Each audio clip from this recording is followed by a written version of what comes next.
चलो रोल शंकरसिंह वाघेलाને કોંગ્રેસમાં લાવવાના પ્રયાસો કેટલા થઈ રહ્યા છે અથવા તો હજી ચર્ચા ક્યાં પહોંચી?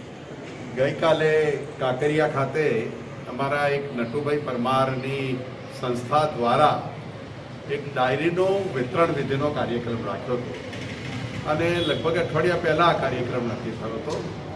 એમાં આદરણીય શંકરસિંહ વાઘેલા સાહેબ પણ આવવાના હતા. હું પણ ત્યાં કાર્યક્રમમાં હાજર હતો અને કાર્યક્રમ પૂરતા જ અમે બંને ત્યાં મળ્યા છીએ.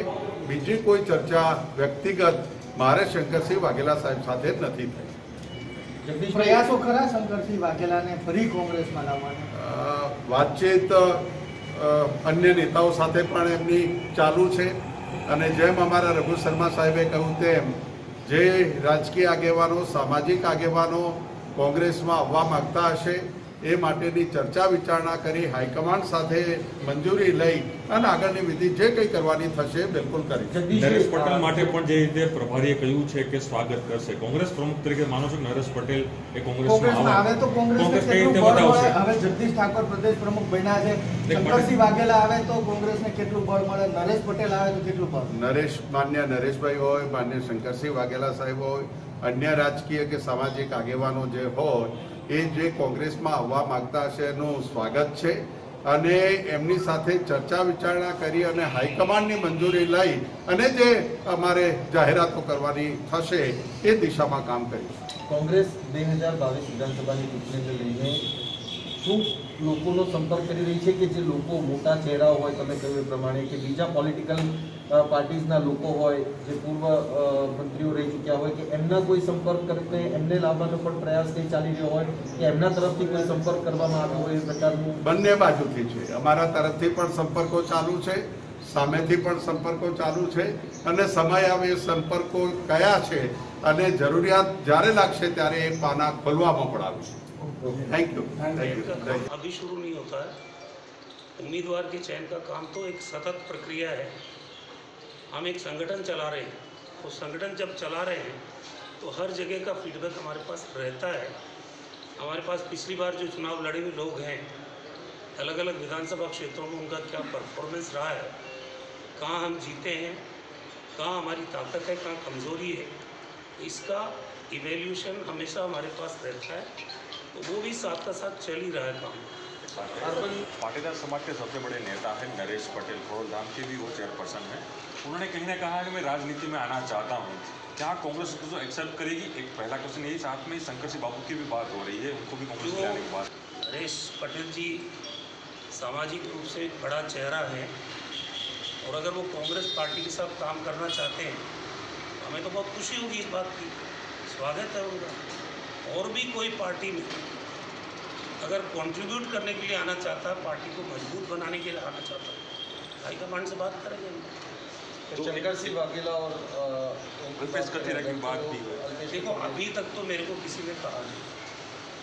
मुझे जब कहेंगे तो मैं ये बात हाईकमांड को कन्वे करूँगा, क्योंकि इनके बारे में अंतिम निर्णय तो हमारा हाईकमान ही करेगा. शंकरसिंह बापू के लिए आपके देखिए, अर्बन एरियाज़ में पिछली बार हमने डिफीट खाई थी, ये सच्चाई है.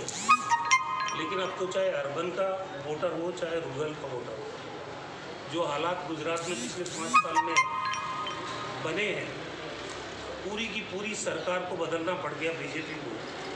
और मैंने पहले भी कहा है कि अगर जनता के इंटरेस्ट में ये बदलाव होता तो हम समझ सकते थे. चुनाव के साल में ये बदलाव किया. जिन चेहरों के साथ 4 साल भारतीय जनता पार्टी ने गुजरात की जनता को कुशासन दिया, जब कोविड का मिसमैनेजमेंट सामने आया, लाखों लोगों की ज़िंदगी चली गई, बेड नहीं मिला, ऑक्सीजन नहीं मिली, रेमडेसिविर नहीं मिला, वेंटिलेटर नहीं मिला. आज जो हालात गुजरात के बन चुके हैं, रिमोट कंट्रोल से गवर्नमेंट चल रही है अभी जो सरकार बनी है, और उसके पहले के हालात चाहे महंगाई हो, क्योंकि इसी मुद्दे पर सरकार बनाई थी बीजेपी ने. बहुत हो गई महंगाई की मार. अब की बार मोदी सरकारें तो 2 बार तो केंद्र में गंभीरियाँ लगातार बन रही है. क्या महंगाई कम हुई है? एक ज्वलंत प्रश्न है जनता के बीच में आज. बेरोजगारी क्या दूर हो गई? और जिस ढंग से परीक्षाओं के पेपर एक नहीं अनेकों पेपर लीक के मामले सामने आए, और जिस ढंग से किसानों को इन्होंने कहा कि हम आपकी आय दुगनी करेंगे। मैं समझता हूँ कि कोई किसान देश का आज ये क्लेम नहीं कर सकता कि बीजेपी की सरकार के रहते हुए उसकी आमदनी दुगनी हुई हो। उल्टा ये ड्रग्स का कारोबार गुजरात में अभी फिर पकड़ी गई, ड्रग पहले भी पकड़ी गई। ये बार बार इस तरह की बातें क्यों हो रही है? कानून और व्यवस्था है नहीं।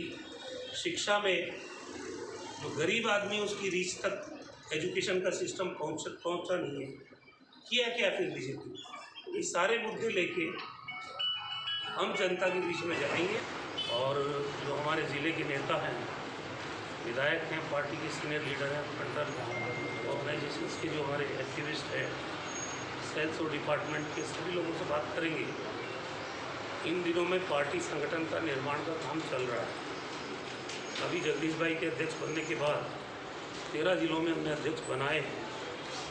जो बचे हुए ज़िले हैं जिनमें जो अच्छा काम कर रहे हैं वो कंटिन्यू करेंगे, लेकिन जहाँ परिवर्तन की ज़रूरत है वहाँ परिवर्तन किया जाएगा। प्रदेश की नई कार्यकारिणी भी आने वाले टाइम में बनानी है। उसके अलावा फ्रंटल ऑर्गेनाइजेशन, सेल्स और डिपार्टमेंट जहाँ जहाँ पुनर्गठन की ज़रूरत है, कांग्रेस पार्टी का ऑर्गेनाइजेशन चाहे तालुका लेवल पे हो, जहाँ कमजोरी है उसको हम दूर कर रहे हैं और आने वाले 15-20 दिन में संगठन निर्माण का पूरा काम हम लोग कर लेंगे। सर क्या क्या आपके लिए कुछ नहीं हुई है जैसे प्रभारी आप, नहीं, अभी तो बात नहीं हुई, बात होगी तो आपको बता दूँगा। और जैसे अल्पेश कथेरिया की बात करें तो अल्पेश कथेरिया कुछ जैसे कई एमएलए आपके मिलने गए थे, आज भी आपको मिलने आए 4 एमएलए, क्या उनको भी वेलकम कांग्रेस पार्टी करेगी या फिर कोई मैंने कहा कि जो नीतिगत निर्णय है वो आला कमान की अनुमति की बात ही नहीं है।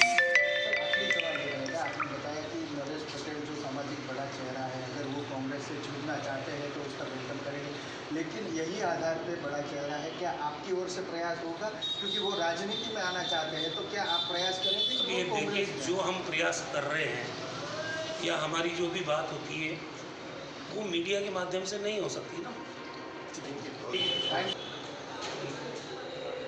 लिए समर्पित होकर काम कर रहा है, समय देना चाहता है और समय देके पार्टी को मजबूत करने का काम कर सकता है, उसको मौका देंगे।